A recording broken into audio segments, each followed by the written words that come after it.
звикли бачити обличчя цієї людини де завгодно. В себе в під'їзді, в метро або десь на вулиці. Сьогодні ми будемо говорити із командиром 2-го штурмового батальйону 3-ї окремої штурмової бригади Дмитром Кухарчуком. Київ український, все спокійно, ми відбиваємо всі атаки ворога.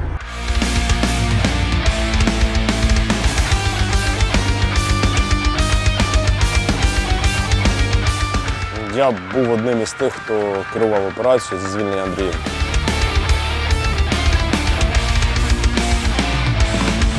Вихід на кордони спочатку 91-го року, а далі вже як буде. Знаєте, як ось сьогодні? Сьогодні у вас день. От у вас був колись день народження? Все, можете не відмічати.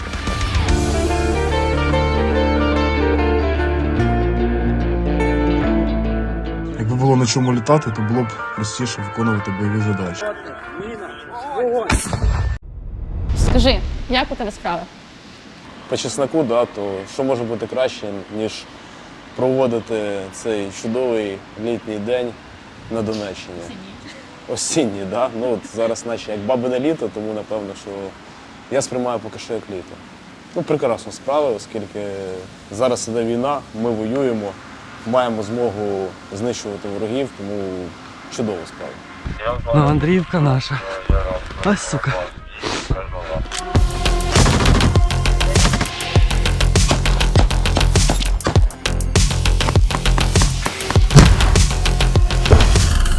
Где этот дом, блядь?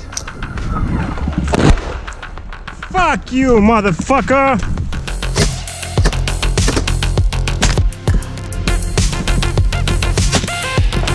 По левую сторону.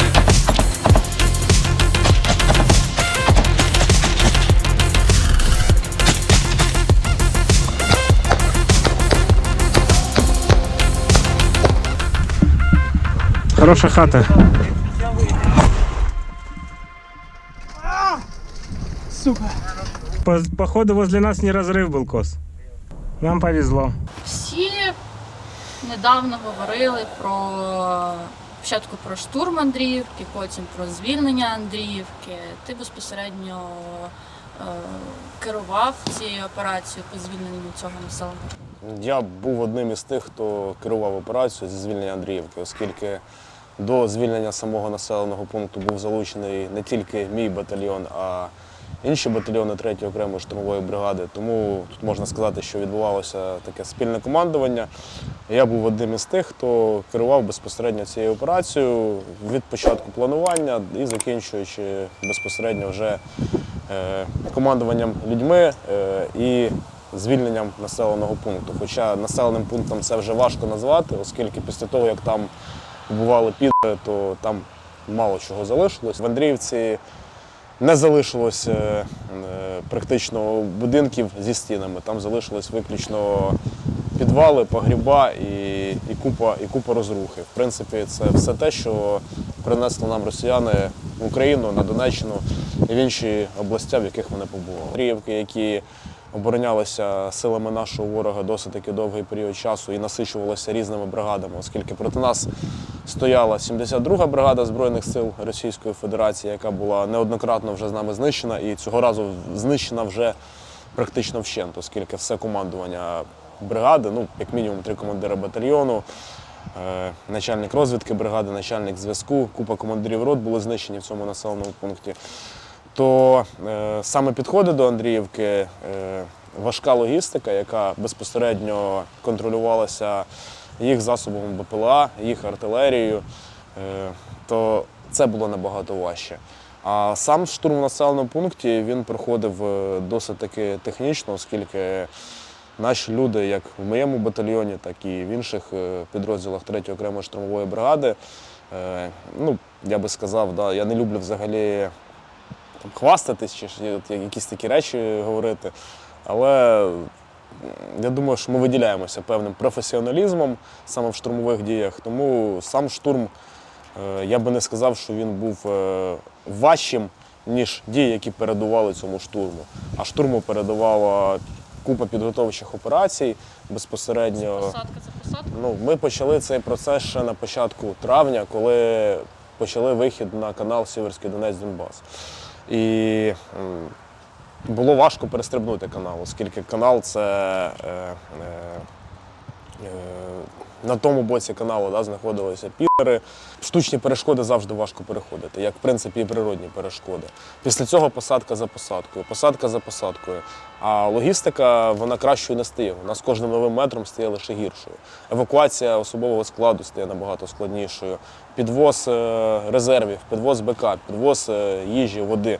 Це все з кожним метром стає набагато важче. Було важко саме зайти в населений пункт. Ну, не ми входили, от спочатку входив перший штурмовий і входив перший механізований, тобто по двом вулицям, тобто закріпитися на початку населеного пункту. І було важко зробити оточення. Оточення робив саме мій батальйон, саме моя друга рота. Вони безпосередньо здійснювали оточення ворога в селі. Тобто в кінці північної вулиці перестрибнули на південну вулицю і таким чином оточили ворога, який залишався в селі. На той момент там був вже вбитий один командир батальйону, і на південній вулиці на той момент ще залишалося 2 комбати, які безпосередньо здійснювали оборону. Оборона самого населеного пункту всередині населеного пункту вибудована ними досконально не була. І крім того, ми здійснили маневр, який не дав їм змогу зрозуміти, що взагалі відбувається. Таким чином оточили їх. Таким чином у них впало управління, оскільки вони не могли зрозуміти, де ми, де вони. У нас це все розуміння було. І тому до певного періоду часу вони не знали, куди працювати власною артилерією. Чи було важко загалом, якщо от ми згадаємо повністю підготовчі операції, Андріївку в цілому, да, безумовно, було важко. Я хочу, щоб всі розуміли, що в принципі наступальні операції, вони на відміну від оборонних, вони відрізняються набагато вищою інтенсивністю, набагато важчим взагалі підходом, набагато більше треба спланувати і набагато більше, що найголовніше, треба зробити зусиль штурмовикам для того, щоб це все здійснити. Але треба, щоб всі розуміли, що ініціатива в будь-якій війні, та в принципі ініціатива як така, вона існує виключно в наступі. Тобто в обороні ініціативи не може бути. От, як тільки та чи інша сторона переходить від наступу до оборони, то вона зразу ж втрачає ініціативу. І це треба розуміти. І я собі таку мету ставлю, і мій підрозділ таку мету ставить, і третя штурмова таку мету ставить. Абсолютно ніколи не втрачати ініціативу. Ти сказав, що в Андріївці росіяни прорахували, там зробили помилку. От що це саме за помилка? І вони прорахували, ти маєш на увазі те, що вони не очікували, що ви зможете їх оточити? Ну, взагалі, маневр – це завжди круто. Ну, дуже часто, я думаю, на такому прикладі, зараз військовою термінологією не буду, я хочу на простому прикладі. Я думаю, що і ти, і всі інші пам'ятають, як на початку повномасштабного вторгнення кацапи просто йшли колонами і ці колони палили. Вони не робили ніяких обходів, обхватів, тобто вони просто йшли напрямік, напролом, у сподіванні того, що вони дойдуть до своєї мети. І на мою думку, та й на моє велике переконання, будь-яка війна, вона має все-таки полягати в тому, щоб не діяти шаблонно, не діяти лінійно, а діяти все-таки маневрами. І тобто в даному випадку ми зробили оточення російських військ, які перебували в цей момент в Андріївці, і просто системно їх знищили. Скільки в особовому складі? На той момент там перебувало 120 одиниць особового складу противника. Це включаючи і піхотний склад, і сержантський, і командування.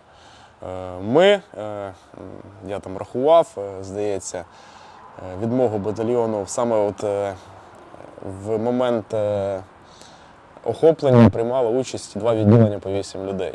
Ну і на наступний день вже дочищало ще одне відділення.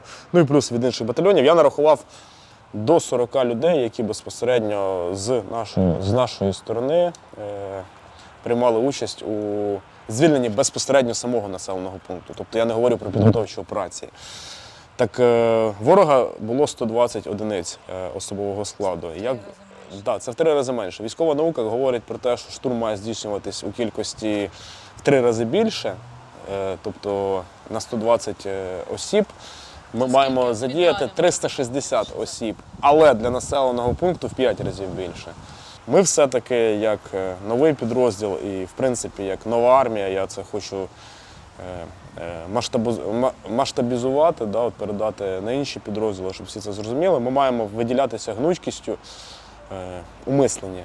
Тобто ця гнучкість у мисленні, ця гнучкість у наших діях, вона допоможе нам, витрачаючи набагато менші ресурси, задіюючи набагато менше особового складу, не ризикуючи особовим складом, оскільки наша мета все-таки зберегти людей, зберегти генофонд для подальшого продовження нашого українського роду, все-таки перемогти ворога. І якщо ми будемо діяти лінійно, шаблонно, так як прописано десь у статутах, не використовуючи це вміння гнучко мислити і гнучко проводити операції, то ми просто рано чи пізно втратимо весь особовий склад. Тобто у вас було, твого батальйону пішло там втричі менше людей. Від бригади. Від бригади, Да, так. да. Не через те, що людей немає, а через те, що це не потрібно? Через те, що це не потрібно, абсолютно. Це була би дурість. Найкращі з найкращих, ті, кого, в принципі, важко знайти, важко виховати. Для нас 4 загиблих для мого підрозділу – це велика втрата. Але розуміючи втрати ворога, розуміючи, що там велика кількість офіцерського складу була знищена, ми розуміємо, що втрати повністю мінімізувати, да, в повній мірі, звести їх до нуля – це неможливо. Але мінімізувати їх настільки, наскільки це можливо, це треба робити, це треба намагатися прагнути робити. Оскільки я, як командир батальйону, я собі з самого початку ставив мету – це виконання операцій, звільнення України, але при цьому для мене не менш вагомою є мета збереження особового складу. Хто були ті люди, проти яких ти воював? Ти казав, що там були загиблі командири батальйону також? Так. Це, в принципі, людина, яка перебуває на такій самій посаді, як ти. Так. І хто він був? 3 їх було 3 в Андріївці. Я не знаю, хто вони були. Тобто у нас є дані з допиту полонених, то про деяких відзивалися добре, про деяких відзивалися не досить таки добре. Але можу сказати одне, що в такому невеликому населеному пункті зібрати 3 комбатів, комбриг має бути повним довбойобом, щоб таке зробити. Це абсолютно неправильне задіяння сил, абсолютно неправильна розстановка сил в обороні. І я розумію, що у них команда була зберегти любою ціною. Населений пункт. Да. Але я не розумію абсолютно, навіщо саме такими методами, і навіщо було 3 командирів батальйонів заганяти в один населений пункт. Невеликий населений пункт. Там до війни 20 хат, дурість, так. А скільки полонених ви взяли? За цей час, саме за Андріївку, я просто не можу порахувати абсолютно всіх, бо я можу говорити. А в Андріївці вони зараз до сих пір продовжують бігати, десь ховатися? Ні. Населений пункт абсолютно контролюється зараз Україною, але здається до 10 саме тоді. Але це не точна цифра буде, оскільки я на той момент не займався полоненими.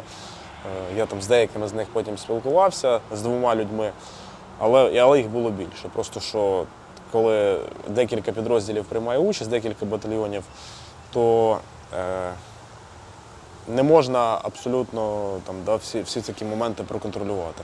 Але досить таки цікаві розмови. Я, в принципі, люблю спілкуватися з полоненими, я, в принципі, люблю зрозуміти, для чого вони це роблять, дослідити стан їх морально-психологічної підготовки, їх бойової підготовки. Головорез, як писалося. Я не знаю, я тобі знаєш, що скажу, що деякі полонені, більшість з них, вони завжди були вдячні, що ми їх взяли в полон. І я би навіть сказав, 100% з них говорили про те, що тут з ними поводяться набагато краще, ніж у російській армії. Тобто в українському полоні їм набагато комфортніше знаходитись, ніж у російській армії. І розуміючи це, я розумію, в принципі, ті контексти, з якими вони сюди прийшли. Оскільки заробляння грошей, ну, це швидше наслідок, а не причина. Причина – це як матеріальне, так і духовне зубожіння людської особистості, яке приводить до того, що у людини просто не залишається жодного вибору і жодних варіантів для того, щоб жити інакше.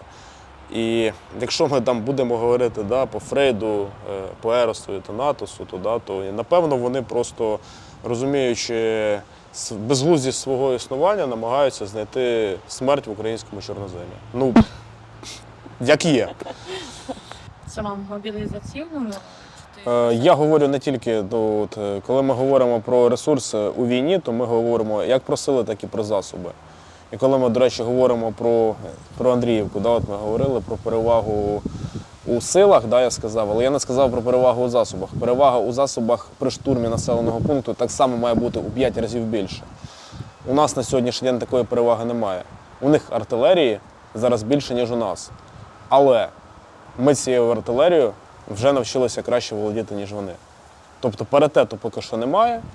В контексті кількості засобів і в контексті кількості боєприпасів, але вже є набагато вищий професіоналізм саме володіння розвідувально-вогневим комплексом з нашого боку. У нас більш точно? Ні, у нас більш професійно. Ну, точність зброї визначається не оператором, який стріляє, а безпосередньо характеристикою зброї. А от професійність, вона безпосередньо якраз визначається людьми, які безпосередньо працюють з тим чи іншим артилерійським засобом і засобом коригування. Проблема будь-якої війни – це пропаганда. І будь-яка імперіалістична війна в даному випадку, з боку Росії іншої стосовно України і бути не може. Так само, як і будь-яка імперіалістична війна, не будемо називати держави світові, які проводять імперіалістичні воїни, вона потребує певної ідеологічної підготовки. Вона потребує певного навіювання особовому складу, солдатам, сержантам, офіцерам, командуванню, всім, певної мети, задля якої це здійснюється. Оскільки, якщо ти просто найомник, то при першій піздячці, при першому жорсткому піздерезі ти з'їбешся. Ну, ти не будеш за умовних 3, 5, 10 тисяч доларів, ти не будеш все одно ризикувати життям. В тебе все одно має бути якась ідея всередині, в тебе все одно має бути розуміння, задля чого ти це робиш. І Росіяни ідеологічно підковані? ні. В тому то і річ, що я знову-таки повторюся, що просто у них відбулася повна деградація особистості, повне зубожіння їх моральних і культурних цінностей, таке враження, що вони у них відсутні. Ми розуміємо, що найкращі представники еліти РФ, не можна говорити, що її там теж немає, там теж є люди, які читають книжки, які думають, які навчаються. Їх тут немає. Сюди вони присилають отреб'я. По факту як є. І тому, мені інколи навіть здається, що просто таким чином вони хочуть почистити власний генофонд, тобто кількість неуспішних людей, скажімо так, в російському соціумі вони хочуть звести до нуля. Що не так в Україні з мобілізацією? Лише те, що у нас є класовий ценз. Тобто у нас є класовий ценз. У нас воєнкоми умовно поділили людей на класи, умовно людей, які з нижчих класів. Я не говорю, я їх не ділю на класи, я не вважаю, що це нижчий клас чи вищий клас. Тобто люди, які мають умовний економічний фінансовий достаток нижче певної суми, цих людей всіх згребли, мобілізували. Вони закінчились, людей, які мають трохи вищий середній фінансовий ценз. Тобто таке враження, що хочуть відправити воювати саме найбідніших. От в мене таке враження складається. До мене в підрозділ приходять люди мотивовані, люди, які хочуть воювати. І це люди абсолютно різні. Це і люди... Потрапляють мобілізовані? Так, у нас є мобілізовані. Ми коли формували бригаду, ми відсотків 30 маємо мобілізованих. Це люди, які дуже класно велися у колектив, це люди, які себе дуже класно показують, це люди, які нічим не гірші. Але питання в тому, що ми їм власним прикладом показали, і вони до цього прикладу прагнуть. Тут питання в тому, що треба власним прикладом показувати. Не буває хуйових солдат, бувають тільки хуйові командири. Ти ж бачиш здорових бугаїв, які та ми не при ділах, ми ні при чому. ну, це проблема. Це велика проблема. Знаєш, в чому проблема? В тому, що навіть якщо це не зміниться, а війна закінчиться, і ми все одно всі не вмремо, ми ж повернемось. А суспільство буде диференційоване, розділене на дві категорії. Тих, хто воював, і тих, хто не воював. І що зараз держава думає, що з цим робити, я не знаю. Але з цим по-любому треба щось робити. Оскільки тут відбуватиметься подвійний розподіл, оскільки будуть не просто люди, які воювали і не воювали. Ці люди будуть розуміти, що вони воювали в більшості своїй, тому що їх через те, що вони мають, на думку воєнкомів, класну вони відповідність, да, їх відправили. Я розумію настрої людей, я розумію, що в мене, наприклад, це набагато меншій мірі, оскільки люди сюди прийшли воювати і, в принципі, їх не цікавить, що там у когось. Да? Ми не розглядаємо, ми не дивимося там в чужу тарілку. Ми думаємо лише про боєздатність нашого підрозділу і про те, щоб українська армія перемагала. Але є ж люди, яких відправили, і вони задають собі питання, а що я там, да, а він ні. Ну, таких багато. І на ці відповіді ніхто питання не дає. Скажімо так, закінчується війна, і там умовно іде, я не говорю про вибори, я не говорю про там, людей у владі, я говорю в принципі про зайняття місця в соціумі військових.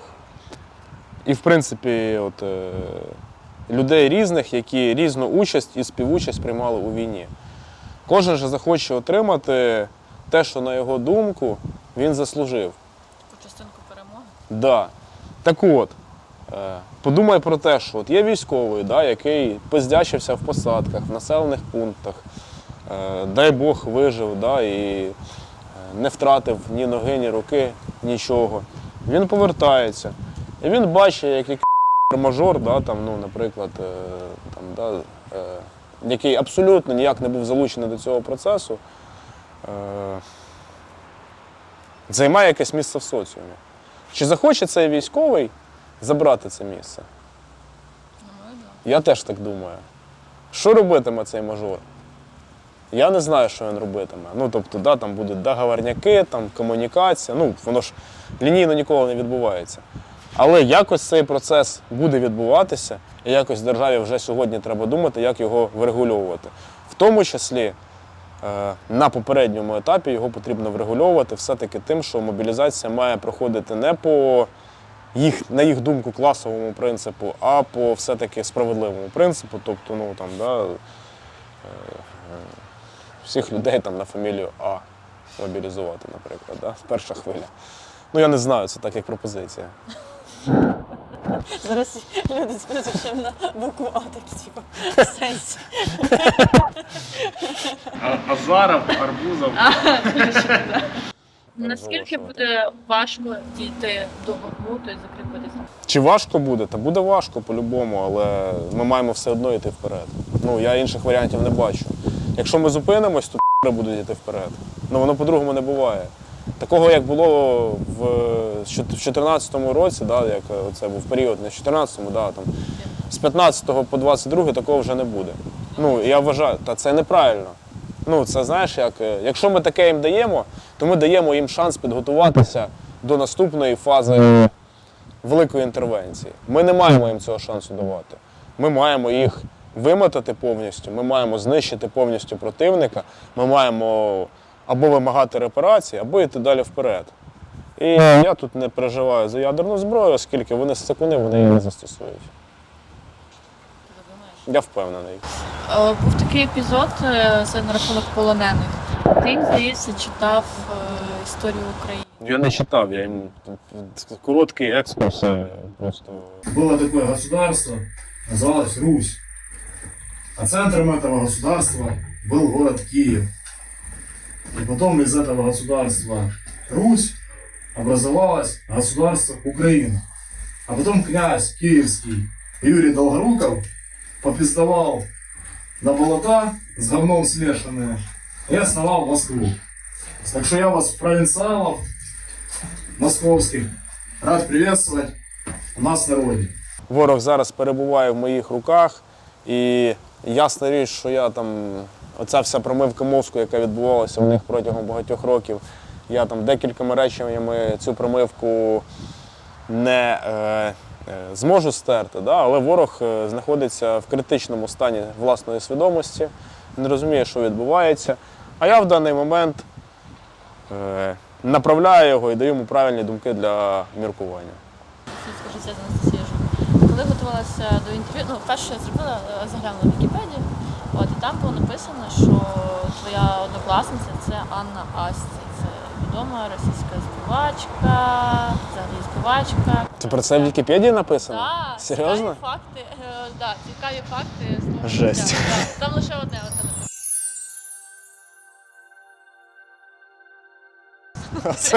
Оце уявляєш, читає людина Вікіпедію і дивиться, що цікавий факт з мого життя, що моя однокласниця Анна Асті. Що про мене можна подумати? Що про неї думаєш? Нічого хорошого. Ну, вона поступила як мразь, як потаскуха. Я бажаю їй померти в муках. От я тобі серйозно говорю. Та, яка зустріла війну у Черкасах, вона взагалі російська співачка, вона під час початку повномасштабного вторгнення була у Черкасах. Вона виїхала до Рашки, вона жодного слова не сказала про хорошого про Україну, вона просто заблокувала свій інстаграм в українському регіоні. Вона ні з ким не виходить на зв'язок, бо я з однокласницями спілкуюся і я розумію, що от вона зараз чисто обрала свій шлях. Я їй бажаю здохнути у муках. Ти знаєш, не спілкувався? Ні, колись спілкувався, а так то ні. Чому в тебе позиція слів? Що ти знаєш? Це ще дивувалося. Я нікому не розказую. Я нікому не розказую, а зараз розкажу. Ні. Але це дуже давно. Я намагалась. А розкажи про татуювання, які у тебе. Це рука забита по язичництву, ця рука забита по військовій тематиці. Я не язичник. А мені дуже імпонує язичництво саме культурологічно, оскільки мені подобається саме культура, особливо скандинавська культура. Ну, всі дивились вікінгів, всі розуміють, наскільки це круто, прикольно, наскільки це заряджає на бойовуху. І взагалі це просто кайф. А ця рука в мене по війні забита чисто. Це моя перша зброя РПГ-7. Це мій перший підрозділ. Це мій загиблий друг Сергій Амброс з собакою. Да. Це наше відділення ще в 14-му чи в 15-му році. Яка історія цього? Хлопці зверху. Так, це ми. Тут навіть десь я є. А руки? Фото було чи ні? Так, це фото, це з фото перебито, так. Тобто, це братерство.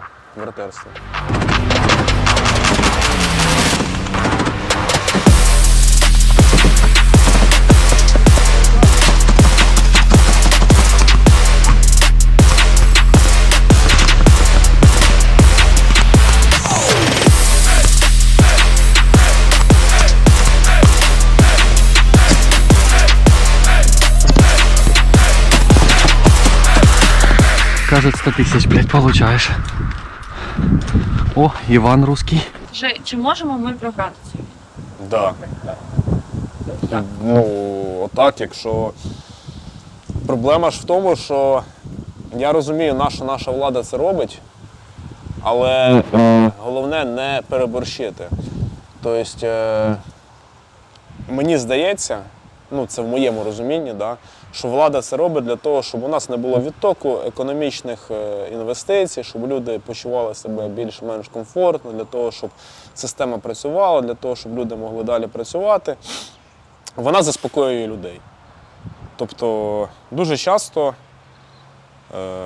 у своїх меседжах державний апарат, ну не сам, да, там, наприклад, президент нікого не заспокоює, да, зараз, а от деякі люди заспокоюють. Я розумію, що це така певна концепція для того, щоб все-таки у нас не було, крім війни, ще й економічного краху повного і повної дестабілізації економіки і соціальної сфери.